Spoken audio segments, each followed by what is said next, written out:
Thank you, Brother Laverne, and it's such a blessing to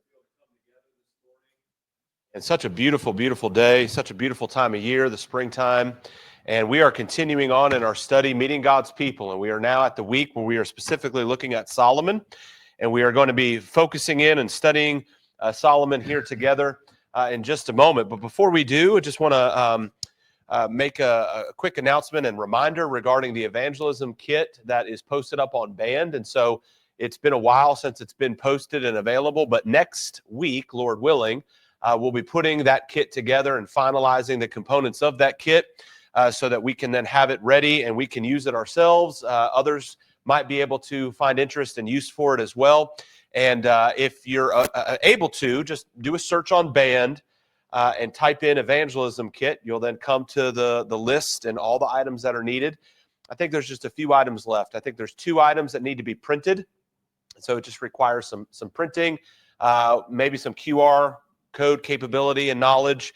And then there's another item, which is a Bible. So one of the Bibles has been purchased, but we'll need one other Bible purchased. And those Bibles are the same so that, again, if we're studying with somebody, someone who's maybe not knowledgeable of the Bible, maybe feel a little uncomfortable going to certain books, not sure where it is, you maybe just say, hey, turn to page 672, and then they can just turn right there. So we are working to evangelize together. We are working to grow in our evangelism efforts.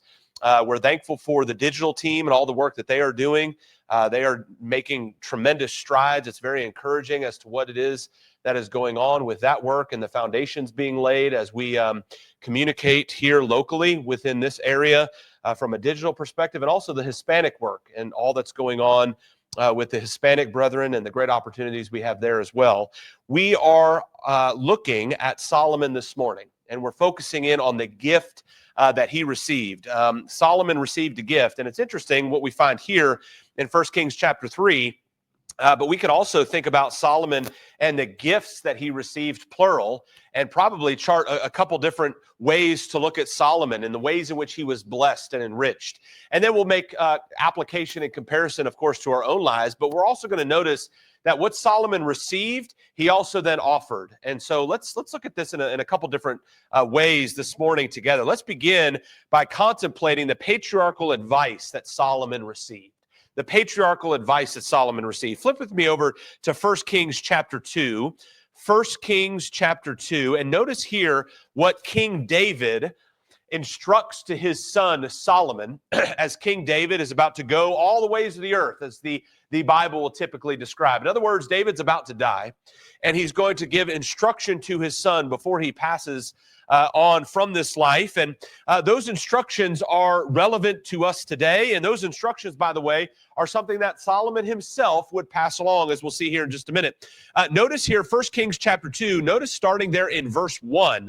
1 Kings chapter 2, starting in verse 1. Now the days of David drew near that he should die, and he charged Solomon his son, saying, I go the way of all the earth. Be strong, therefore, and prove yourself a man. And so in our culture today, how would we define that? How would we picture that? Is this someone who likes football? Is this someone who has big biceps? Is this someone who has a certain number of dollars and a number of digits in their bank account? How is it that someone would describe or define a man in today's terms? Well, David here is about to lay it out for us in regards to Solomon.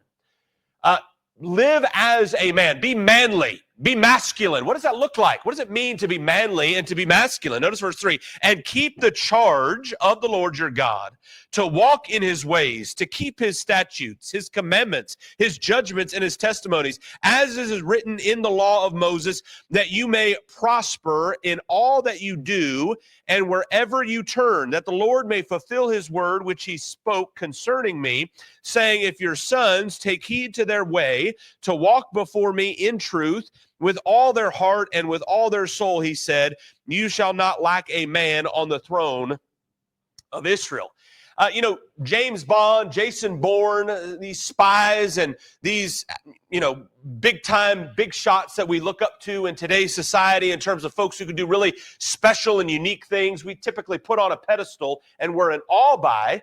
But none of that compares to keeping the commandments of the Lord. Now, that sounds really simplistic. That sounds overly elementary. Wait a second. You're saying to be something fantastic, that's what I need to do? Yes. And here's the challenge. Try doing it Try genuinely, consistently, persistently doing it, and you'll notice that Ethan Hunt, Jason Bourne, James Bond, etc., they don't compare to someone who's living a life keeping the commandments of the Lord. David wanted his son Solomon to be great. David wanted his son Solomon to be all of what God wanted him to be and expected him to be. How was that going to be achieved? Keeping the commandments of the Lord. Here's the thing. I think sometimes we think, well, because we live in America, that's just a given. You know, I'm a Christian. Why? Well, I'm an American citizen. That makes me a Christian. No. Let's start putting in the effort and putting in the work in order to understand and know God's word. See, Solomon received wisdom from his father David. Parental advice, patriarchal advice, child rearing was given by David to Solomon. So likewise, a father in today's time is disciplining then his children. Our fathers, those who are older than us, those who know more than us, the patriarchs in our day, well, guess what? They're disciplining us, and that is for our benefit. That is for our value. Notice what the Hebrews writer writes in Hebrews chapter 12. This is in the context of discipline. This is in the context of child rearing, the value of a father rearing and disciplining his son. Notice with me Hebrews chapter 12, beginning there in verse 7. If you endure chastening, God deals with you as sons. For what son is there whom a father does not chasten? But if you are without chastening, of which all have become partakers, then you are illegitimate and not sons. In other words, when I'm being corrected, when I'm being challenged, when I recognize what the scripture tells me, when I recognize what those who are older than me, who are giving me wisdom, giving me advice, giving me godly and biblical advice, what they're telling me, that's not to my harm. That doesn't mean that somehow I'm now disconnected. It means I'm in line then with a familial lineage. In other words, I'm in keeping with the structure of a home. Verse 9 then, the Hebrews writer writes, furthermore, we have human fathers who corrected us, and we paid them respect. Shall we not much more readily be in subjection to the Father of spirits and live? For they indeed for a few days chastened us as it seemed best to them, but he for our profit, that we may be partakers of his holiness. Now, no chastening seems to be joyful for the present, but painful. Nevertheless, afterward, it yields the peaceable fruit of righteousness to those who have been trained by it.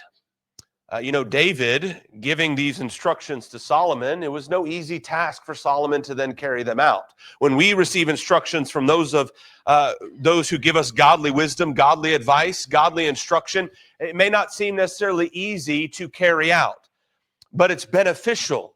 It has an eternal value connected to it. And so Solomon obviously would understand this. And we know that because of his instruction to his children.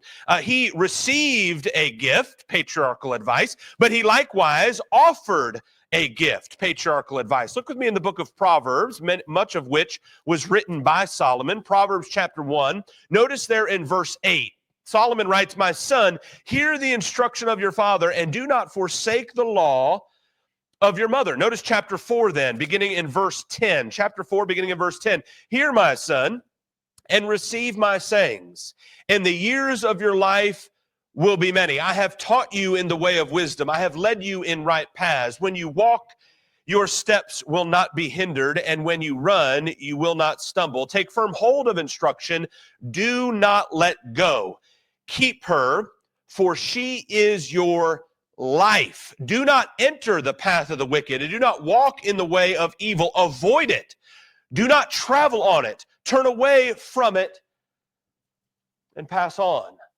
Solomon says, son, don't even dabble with evil. Don't even dabble in wickedness. When you see it coming, when you see it in your way, when it's something that's on your horizon, get away from it. The patriarchal advice that Solomon had received, he then likewise offered to his children. Just like we ought to receive patriarchal advice given to us, we likewise need to be providing patriarchal advice to those that are our offspring, to those that are younger than us. You think about the way in which the church operates in Titus chapter 2, the older men teaching the younger men. Notice verse 2 as well as verse 6 and following of Titus chapter 2. Likewise, the older women teaching the younger women. Notice verse 3 and verse 4, verse 5 in Titus chapter 2. These are the expectations within the church. There's generational value as we engage and interact with one another. Our older brethren have wisdom to offer. They have value to offer. And we get a gift when we receive it. But then likewise, we have an opportunity to offer it to others and to those who are younger than us. Look at what Paul will tell the Ephesians regarding, again, child rearing specifically in Ephesians chapter 6. Ephesians chapter 6 and verse 4. This is directly addressed to fathers. And you fathers, he writes, by inspiration, Ephesians 6 and verse 4, do not provoke your children to wrath, but bring them up in the training and admonition of the Lord. You know, a lot of people want children. A lot of people, who wouldn't want children? What a blessing to have offspring, to have little ones that are like you and like your spouse. What a great joy. What a great responsibility. Training.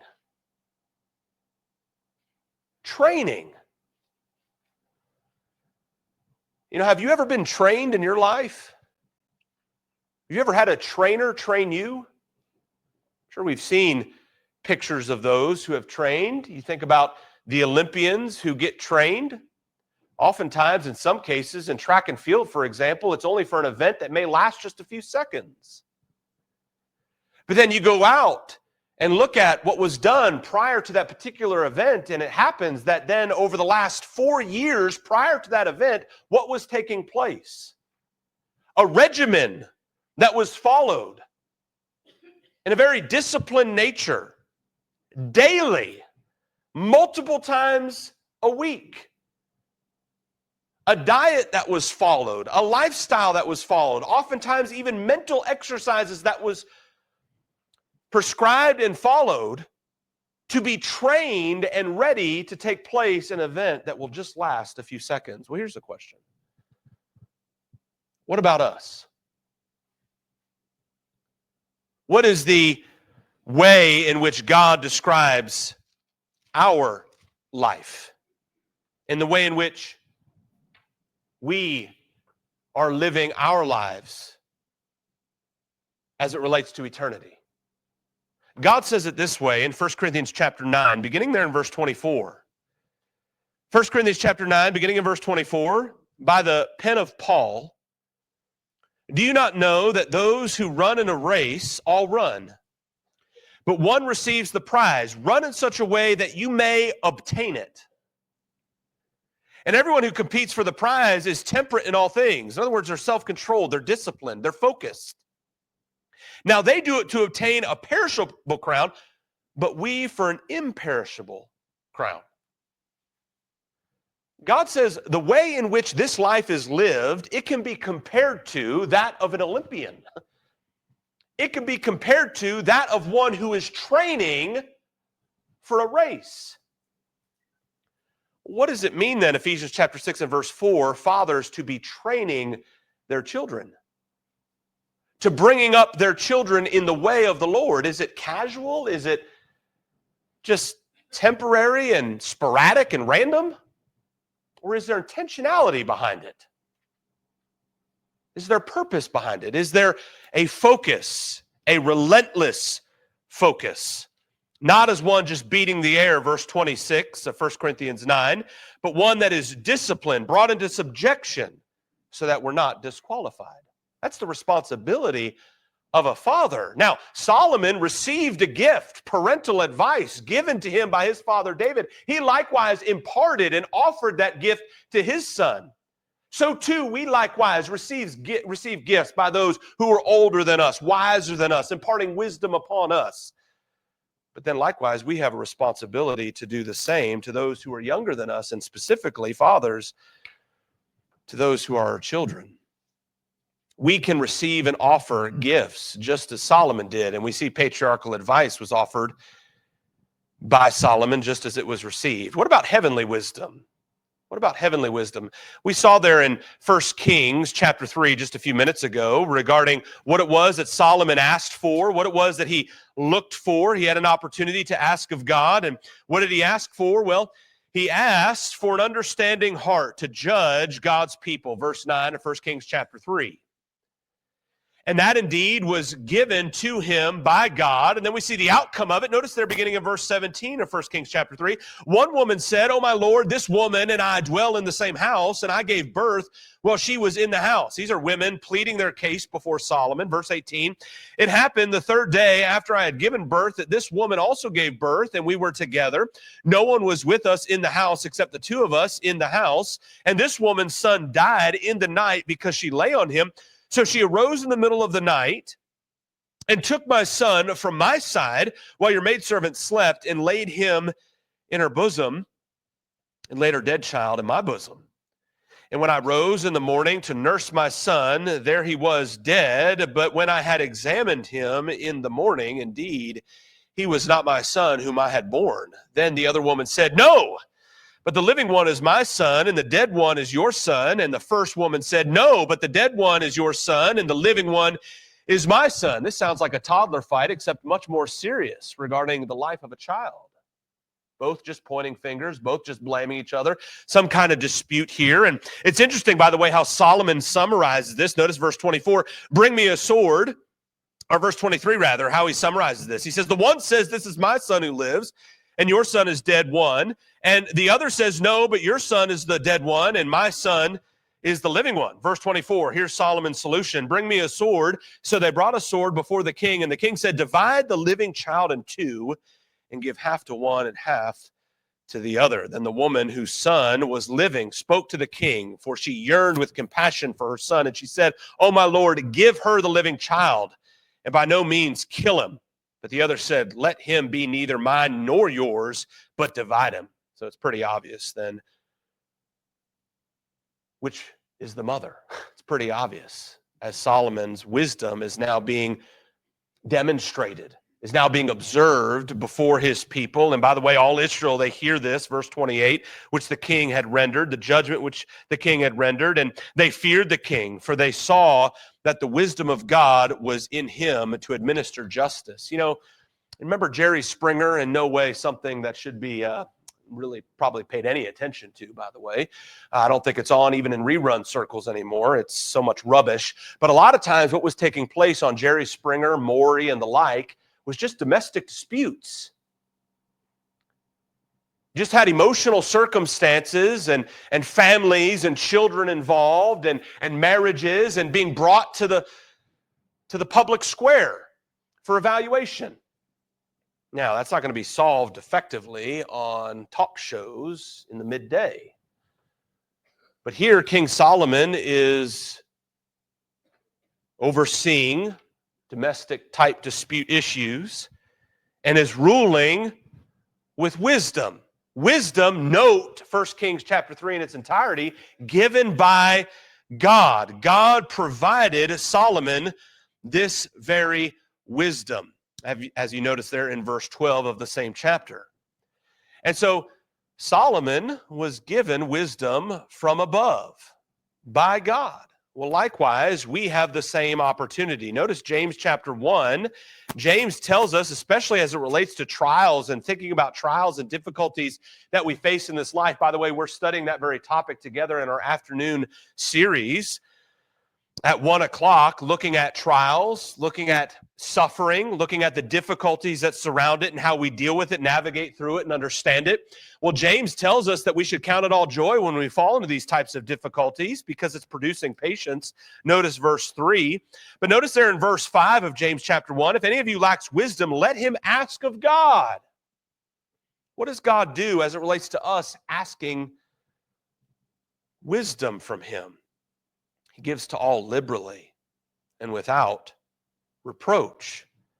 Notice likewise in the same book, chapter 5, and notice here in chapter 3, starting there in verse 17. The wisdom that is from above, this is comparing to the wisdom that is from below, or wisdom that is from the earth. Notice verses 15 and 16. But verse 17, the wisdom that is from above, what is it? It's first pure, then peaceable, gentle, willing to yield, full of mercy and good fruits, without partiality and without hypocrisy. Well, Solomon received wisdom from God. We likewise can receive wisdom from above, wisdom from God, heavenly wisdom, if we ask it and we aspire toward it. But we likewise have the opportunity to impart it and to offer it to others. Solomon did that and executed it, carried it out in his very own marriage relationship. Look with me in Song of Solomon. Song of Solomon, another book that was written by Solomon. Solomon provided to us this particular text, and we have here this relationship between Solomon and his love. Notice with me, Song of Solomon, chapter 4, beginning there in verse 1. Domestic matters. Does God provide us wisdom? Can we receive wisdom as it relates to domestic matters? And then can we offer that wisdom up? Integrate that wisdom within our homes and within our own marriage bonds? Absolutely. Song of Solomon, chapter 4, begin with me there in verse 1. Behold, you are fair, my love, he writes. Behold, you are fair. You have dove's eyes behind your veil. Your hair is like a flock of goats going down from Mount Gilead. Your teeth are like a flock of shorn sheep, which have come up from the washing, every one of which bears twins, and none is barren among them. Your lips are like a strand of scarlet, and your mouth is lovely. Your temples behind your veil are like a piece of pomegranate. Your neck is like the Tower of David, built for an armory on which hang 1,000 bucklers, all shields of mighty men. Your two breasts are like two fawns, twins of a gazelle, which feed among the lilies until the day breaks and the shadows flee away. I will go my way to the mountain of myrrh and to the hill of frankincense. You are all fair, my love, and there is no spot in you. The adoration, the terms of endearment, the benevolence, the graciousness, the love that is shown here by Solomon to his bride. You know, God provides us heavenly wisdom. Sometimes we think, well, you know what, that's useful for politics. Sure, we would like our politicians to operate based on heavenly wisdom. Sure would be a much more enjoyable political environment, wouldn't it, if that happened all the time? Sometimes we think of heavenly wisdom and we think, well, you know what? That's great for business executives. They just had heavenly wisdom. That sure would be nice, wouldn't it? Probably make a lot more prudent, beneficial decisions for the company, for shareholders, etc. You know, sometimes we think about heavenly wisdom and we think about it from an academic perspective. You know, wouldn't it be great if our professors and our teachers, if our school systems operated with heavenly wisdom? Sure, that'd be great. It'd be wonderful. All of those true things. You know, one of the ways in which Solomon offered heavenly wisdom, integrated heavenly wisdom into his life, we have an entire book in the Bible. It's from the perspective of his relationship with his bride. Interesting, the things that man deems as great, sometimes man then becomes blind to the things and opportunities that indeed are great, that man willingly turns a blind eye to. Once again, the thought process regarding David and his advice to Solomon.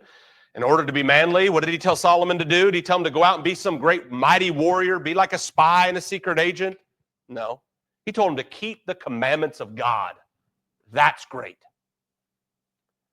Sometimes we think of heavenly wisdom and we have in our minds what it means to be great, to apply heavenly wisdom, the political realm, the academic realm, the business realm.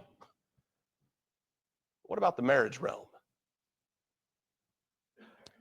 You know, as our spouses grow older, it becomes harder, doesn't it?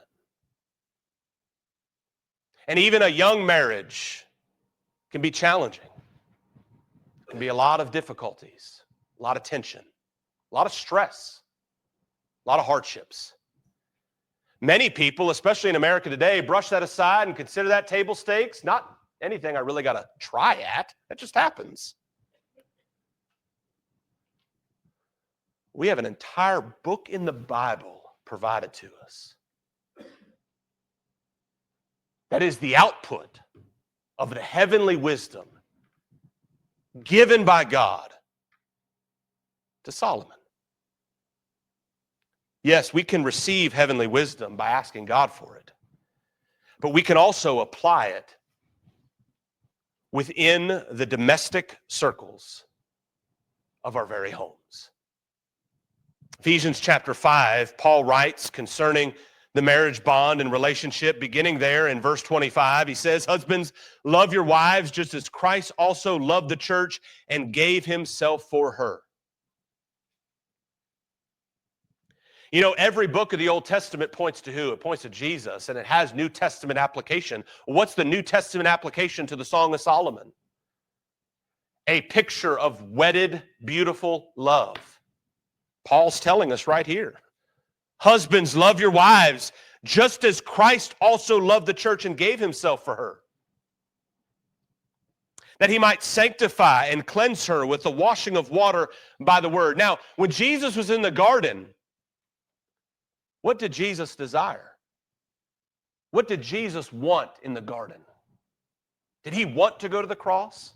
Fleshly. His own personal will, what he desired. What did he ask God to remove? What did he ask God if there was some way that that cup could be passed? What is it he wanted to avoid going to the cross? But he loved the church so much that he said what? Not my will, but thine be done. You know, husband will say, well, I love my wife so much, I'm willing to do, fill in the blank. Here's the question. Are you willing to do what Christ did? Not my will, but God's be done. What is God's will? That's how much Christ loved the church. That he might present her to himself, a glorious church, verse 27, not having spot or wrinkle or any such thing, but that she should be holy and without blemish. So husbands ought to love their own wives as their own bodies. He who loves his wife loves himself, for no one ever hated his own flesh, but nourishes and cherishes it, just as the Lord does the church.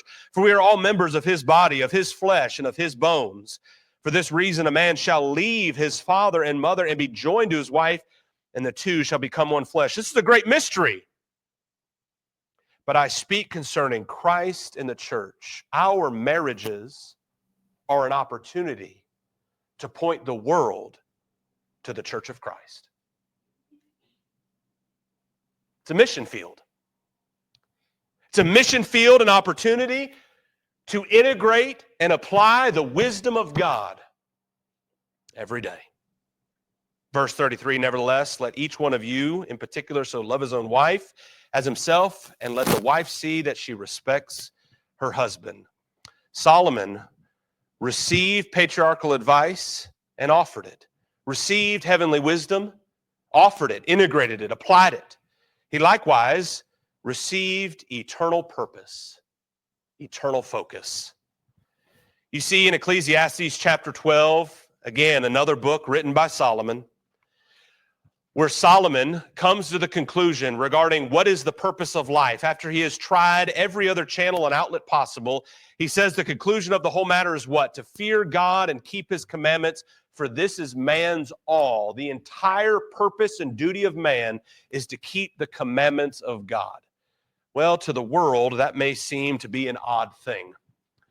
But we have an opportunity to receive wisdom from God, just as Solomon did, and come into this conclusion as we cleave to the cross of Christ, which the world sees as foolish, but we know is eternal wisdom. 1 Corinthians chapter 1, verses 18 through 24. Likewise, Solomon offered this wisdom that he received in Ecclesiastes chapter 12, verse 13, and what he received likewise, as we read in 1 Kings chapter 3. He offered it up to mankind. He offered it up to those of nobility who would come to him for counsel. And we see a beautiful verse in this respect in 2 Chronicles chapter 9 and verse 23. It says, and all the kings of the earth sought the presence of Solomon to hear his wisdom, which God had put in his heart. You know, we have an opportunity every single day to be lights unto the world, to be salt of the earth, to impact, affect, influence the world around us, those that we come across each and every day, so that they might see the wisdom offered by God that we've taken hold of, that we are then offering to others through our very lifestyles. Matthew chapter 5, verses 13 through 16. We have an opportunity to do as Paul said, to live as Paul lived. In Galatians chapter 2 and verse 20, Paul writes there, I am crucified with Christ, nevertheless I live. Yet not I, but Christ liveth in me.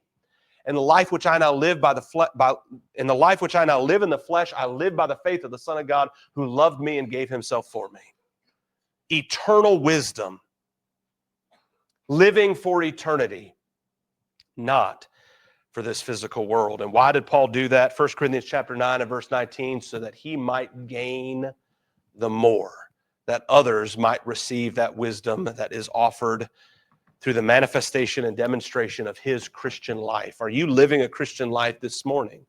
Are you living a lifestyle of Christianity? You know, our world today is obsessed with identity, isn't it? Obsessed with identity. People change their genders.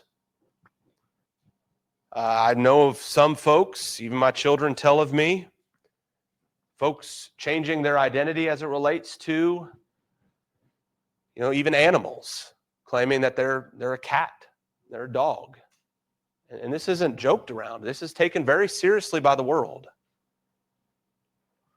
I think Hannah shared with me recently a woman who had plastic surgery and lives her life as a horse.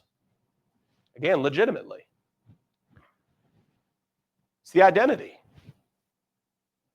So these people and their identity, wisdom that is from the earth, it's not godly wisdom. You know, someone who has plastic surgery and changes their entire face to a horse doesn't wake up one day and say, I've decided not to be a horse. It's too late. When we choose to identify as Christians, what does it mean? Does it mean just showing up a few times to Bible class? Does it mean just, I'm going to worship God here and there throughout the year? What does it mean to identify as a Christian? Paul explains that in Galatians chapter 2 and verse 20. Crucified with Christ. Crucified with Christ. Now the life being lived is no longer one's own, but it is Christ. Why? So that others might be won to the gospel. Are you living your life for Christ? You know, sometimes people say, well, you know what, I was baptized, or you know what, I know of the Lord's church. Wait a second, we should read some Bible. Hebrews chapter 10, 23 through 25. Go read that. Go read Hebrews chapter 10, 23 through 25. Go read Revelation chapter 2 and verse 10. Revelation chapter 2 and verse 10. Go read Luke chapter 9 and verse 23, where Christ says, if we want to be his disciples, we must take up our cross daily and follow after him. See, the world understands this regarding identity. They'll transform their entire life to another animal. They'll sleep in a barn, eat out of a trough, have plastic surgery. But sometimes when it comes to living a Christian life, we think that's just a one and done situation. No. The origination of identity is found in what it means to be a child of God, a life that is transformed, Romans chapter 12, verses 1 and 2, living for eternal purpose. That's a daily lifestyle. Brother or sister, are you living that way this morning? If not, and you need prayers of the congregation, we can assist you in any way. We're here to help you. Maybe you're here this morning and you're not yet a child of God. You've not yet put on Christ via baptism, as we read about in Galatians chapter 3, 26 and 27. To become a child of God, one must be baptized into Christ. Galatians chapter 3, 26 and 27. Based upon one's belief and confession in Christ. Mark chapter 16, 15 and 16, and Romans chapter 10 and verse 10. If you have any spiritual need, won't you please come forward as all together we stand and sing. When we walk with